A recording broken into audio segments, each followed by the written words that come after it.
I'm going to tell you a little bit about my TEDx Houston talk. I woke up the morning after I gave that talk with the worst vulnerability hangover of my life. And I actually didn't leave my house for about 3 days. The first time I left was to meet a friend for lunch. And when I walked in, she was already at the table, and I sat down, and she said, "God, you look like hell." I said, "Thanks. I feel really, I'm not functioning." And she said, "What's going on?" And I said, "I just told 500 people that I became a researcher to avoid vulnerability, and that when being vulnerable emerged from my data as absolutely essential to wholehearted living, I told these 500 people that I had a breakdown. I had a slide that said breakdown. At what point did I think that was a good idea?" And she said, "I saw your talk live streamed. It was not really you. It was a little different than what you usually do, but it was great." And I said, "This can't happen. YouTube, they're putting this thing on YouTube, and we're going to be talking about 600, 700 people." And she said, "Well, I think, it's too late." And I said, "Let me ask you something." And she said, "Yeah." And I said, "Do you remember when we were in college and really wild and kind of dumb?" She said, "Yeah." And I said, "Remember when we leave a really bad message on our ex-boyfriend's answering machine? Then we'd have to break into his dorm room and then erase the tape." And she goes, "No." So of course, the only thing I could think of to say at that point was, "Yeah, me neither. Yeah, me neither." And I'm thinking to myself, "Brene, what are you doing? What are you doing? Why did you bring this up? Have you lost your mind? Your sisters would be perfect for this." So I looked back up and she said, "Are you really going to try to break in and steal the video before they put it on YouTube?" And I said, "I'm just thinking about it a little bit." She said, "You're like the worst vulnerability role model ever." And then I looked at her and I said something that at the time felt a little dramatic, but ended up being more prophetic than dramatic. I said, "If 500 turns into 1,000 or 2,000, my life is over." I had no contingency plan for 4 million. And my life did end when that happened. And maybe the hardest part about my life ending is that I learned something hard about myself, and that was that as much as I would be frustrated about not being able to get my work out to the world, there was a part of me that was working very hard to engineer staying small, staying right under the radar. But I want to talk about what I've learned. There's 2 things that I've learned in the last year. The first is vulnerability is not weakness. And that myth is profoundly dangerous. Let me ask you honestly, and I'll give you this warning. I'm trained as a therapist, so I can outweight you uncomfortably. So if you could just raise your hand, that would be awesome. How many of you, honestly, when you're thinking about doing something vulnerable or saying something vulnerable, think, "God, vulnerability is weakness. This is weakness"? How many of you think of vulnerability and weakness synonymously? The majority of people. Now let me ask you this question. This past week at TED, how many of you, when you saw vulnerability up here, thought it was pure courage? Vulnerability is not weakness. I define vulnerability as emotional risk, exposure, uncertainty. It fuels our daily lives. And I've come to the belief, this is my 12th year doing this research, that vulnerability is our most accurate measurement of courage. To be vulnerable, to let ourselves be seen, to be honest. one of the weird things that's happened is after the TED explosion, I got a lot of offers to speak all over the country. Everyone from schools and parent meetings to Fortune 500 companies. And so many of the calls went like this: hey, Dr. Brown, we loved your TED Talk. We'd like you to come in and speak. We'd appreciate it if you wouldn't mention vulnerability or shame.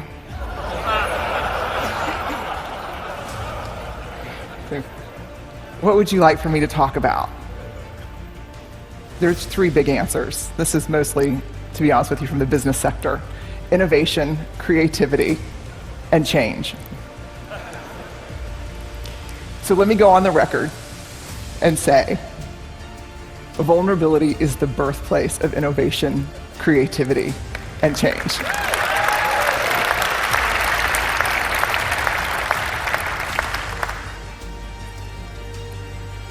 To create is to make something that has never existed before. There's nothing more vulnerable than that. Adaptability to change is all about vulnerability. The second thing, in addition to really finally understanding the relationship between vulnerability and courage, the second thing I learned is this: we have to talk about shame. And I'm going to be really honest with you. When I became like a vulnerability researcher, and that became the focus because of the TED Talk, and I'm not kidding that. I'll give you an example. About 3 months ago, I was in a sporting goods store buying goggles and shin guards and all the things that parents buy at the sporting goods store. About from 100 feet away, this is what I hear: vulnerability TED, vulnerability TED.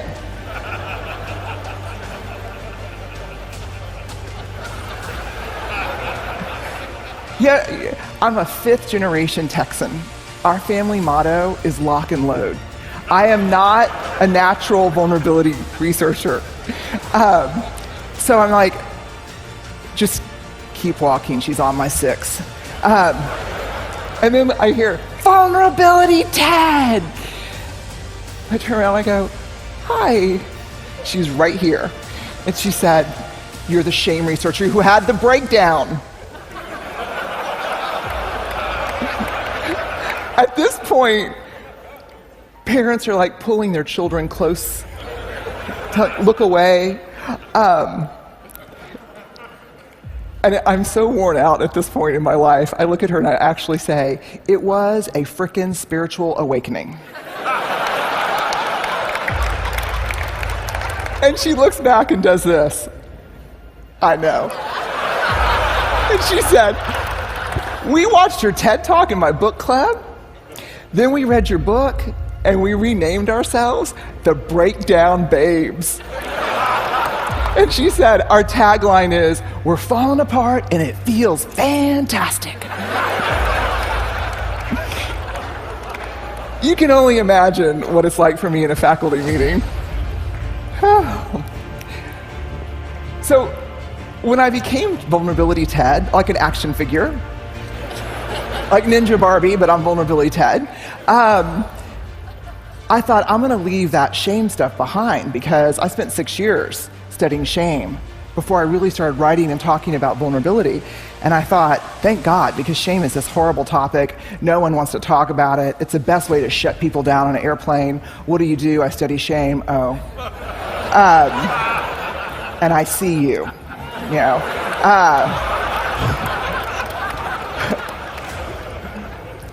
But in surviving this last year, I was reminded of a cardinal rule, not a research rule, but a moral imperative from my upbringing. You gotta dance with the one who brung you. And I did not learn about vulnerability and courage and creativity and innovation from studying vulnerability. I learned about these things from studying shame. And so I want to walk you in to shame. Jungian analysts call shame the swampland of the soul. And we're going to walk in, and the purpose is not to walk in and, construct a home and live there. It is to put on some galoshes and walk through and find our way around. Here's why. We heard the most compelling call ever to have a conversation in this country, and I think globally, around race, right? Yes, we heard that. Yes? Cannot have that conversation without shame. Because you cannot talk about race without talking about privilege, and when people start talking about privilege, they get paralyzed by shame. We heard a brilliant, simple solution to not killing people in surgery, which is have a checklist. You can't fix that problem without addressing shame, because when they teach those folks how to suture, they also teach them how to stitch their self-worth to being all-powerful. And all-powerful folks don't need checklists. And I had to write down the name of this TED Fellow so I didn't mess it up here. Mishkin Ingawale. I hope I did right by you. I saw the TED Fellows my first day here, and he got up and he explained how he was driven to create some technology to help test for anemia because people were dying unnecessarily. And he said, I saw this need, so you know what I did? I made it. And everybody just burst into applause, and they were like, yes! And he said, and it didn't work. And then I made it 32 more times. And then it worked. You know what the big secret about TED is? I can't wait to tell people this. I guess I'm doing it right now. This is like the failure conference. No, it is. You know why this place is amazing? Because very few people here are afraid to fail. And no one that gets on the stage so far that I've seen has not failed. I have failed miserably, many times. I don't think the world understands that because of shame. There's a great quote that saved me this past year by Theodore Roosevelt. A lot of people refer to it as the man in the arena quote. And it goes like this: it is not the critic who counts. It is not the man who sits and points out how the doer of deeds could have done things better and how he falls and stumbles. The credit goes to the man in the arena, whose face is marred with dust and blood and sweat. But when he's in the arena, at best, he wins, and at worst, he loses. But when he fails, when he loses, he does so daring greatly. And that's what this conference to me is about. That's what life is about daring greatly, about being in the arena. When you walk up to that arena and you put your hand on the door and you think, I'm going in and I'm going to try this, shame is the gremlin who says, you're not good enough. You never finished that MBA. Your wife left you. I know your dad really wasn't in Luxembourg, he was in Sing Sing. I know those things that happened to you growing up. I know you don't think that you're pretty enough or smart enough or talented enough or powerful enough. I know your dad never paid attention even when you made CFO. Shame is that thing. And then if we can quiet it down and walk in and say, I'm going to do this, we look up and the critic that we see pointing and laughing 99% of the time is who? Us. Shame drives two big tapes: never good enough, and if you can talk it out of that one, who do you think you are? The thing to understand about shame is it's not guilt. Shame is a focus on self, guilt is a focus on behavior. Shame is I am bad, guilt is I did something bad. How many of you, if you did something that was hurtful to me, would be willing to say, I'm sorry, I made a mistake? How many of you would be willing to say that? Guilt. I'm sorry, I made a mistake. Shame. I'm sorry, I am a mistake. There is a huge difference between shame and guilt. And here's what you need to know. Shame is highly, highly correlated with addiction, depression, violence, aggression, bullying, suicide, eating disorders. And here's what you even need to know more. Guilt, inversely correlated with those things. The ability to hold something we've done or failed to do up against who we want to be is incredibly adaptive. It's uncomfortable, but it's adaptive. The other thing you need to know about shame is it's absolutely organized by gender. If shame washes over me and washes over Chris, it's going to feel the same. Everyone sitting in here knows the warm wash of shame. We're pretty sure that the only people who don't experience shame are people who have no capacity for connection or empathy. Which means, yes, I have a little shame, no, I'm a sociopath. So I would opt for yes, you have a little shame. Shame feels the same for men and women, but it's organized by gender. For women, the best example I can give you is Anjali, the commercial. I can put the wash on the line, pack the lunches, hand out the kisses, and be work at 5 to 9. I can bring home the bacon, fry it up in the pan, and never let you forget you're a man. For women, shame is do it all, do it perfectly, and never let them see you sweat. I don't know how much perfume that commercial sold, but I guarantee you it moved a lot of antidepressants and anti-anxiety meds. Shame for women is this web of unattainable, conflicting, competing expectations about who we're supposed to be. And it's a straitjacket. For men, shame is not a bunch of competing, conflicting expectations. Shame is one. Do not be perceived as what? Weak. I did not interview men for the first 4 years of my study. And it wasn't until a man looked at me one day after a book signing and said, I love what you have to say about shame. I'm curious why you didn't mention men. And I said, I don't study men. And he said, that's convenient. And I said, why? And he said, because you say to reach out, tell our story, be vulnerable. But you see those books you just signed for my wife and my 3 daughters? I said, yeah. They'd rather me die on top of my white horse than watch me fall down. When we reach out and be vulnerable, we get the shit beat out of us. And don't tell me it's from the guys and the coaches and the dads. Because the women in my life are harder on me than anyone else. So I started interviewing men and asking questions. And what I learned is this. You show me a woman who can actually sit with a man in real vulnerability and fear, I'll show you a woman who's done incredible work. You show me a man who can sit with a woman who's just had it. She can't do it all anymore. And his first response is not, I unloaded the dishwasher. But he really listens, because that's all we need. I'll show you a guy who's done a lot of work. Shame is an epidemic in our culture. And to get out from underneath it,